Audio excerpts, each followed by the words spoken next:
Quiet, atmospheric. November 13th, 1974, Amityville, New York. It was a cold, steady rain that covered the streets in silence. Not a storm, just a persistent downpour. Through the rain sat 112 Ocean Avenue, a large, beautiful Dutch colonial home sitting right near the water, the kind of place where terrible things aren't supposed to happen.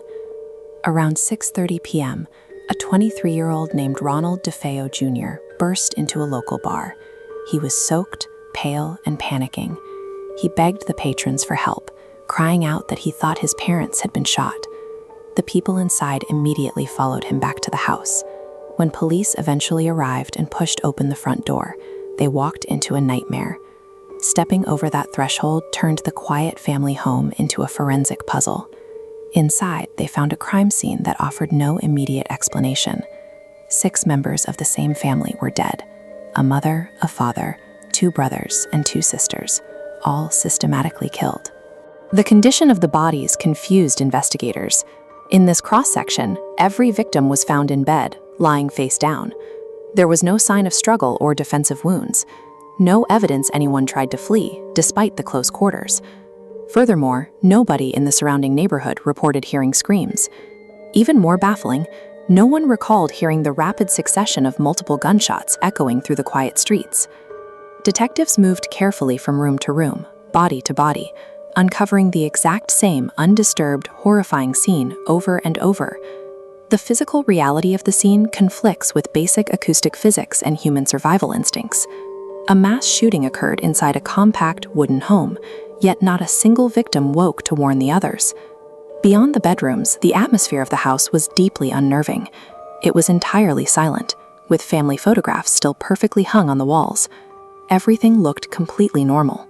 The sole survivor, Ronald DeFeo Jr., offered an explanation to the police. He claimed the mass murder was the work of a professional mob hitman. But a chaotic mob hit rarely leaves a house looking this pristine. There were no tossed rooms, no ransacked drawers, and crucially, no signs of forced entry. The methodical, undisturbed quietness of the killings strongly indicated the killer didn't have to break in. The lack of external disruption pointed to a sealed environment. The threat had to originate from someone already living inside the house. Detectives quickly zeroed in on Ronald. As they pressed him on the details, glaring inconsistencies began to appear in his timeline. Under intense interrogation, his alibi fractured, his sequence of events shifted, and the physical evidence contradicted his statements. Eventually, the false narrative collapsed completely. Ronald confessed. The mechanics of what actually happened were grim. Ronald had navigated the dark halls of his own home, shooting his family members one after another as they slept. Identifying the shooter made the mechanics of the crime more disturbing. A trusted son and brother had moved through the rooms as a silent predator. Ronald's confession officially closed the case for the legal system, but decades later, the scientific debate over the crime scene remains entirely open. We are still left with the central acoustic puzzle. A high-powered rifle produces a booming, concussive blast. How did that fail to wake siblings sleeping just feet away in adjacent rooms? Investigators have offered explanations.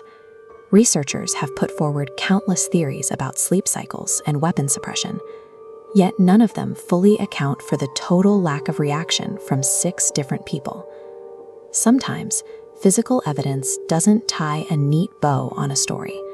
Sometimes it leaves a permanent, chilling gap in our understanding of human logic. In the years that followed, Amityville mutated into a massive pop culture ghost story. The tragedy was buried under a mountain of sensationalist books, Hollywood movies, and supernatural folklore.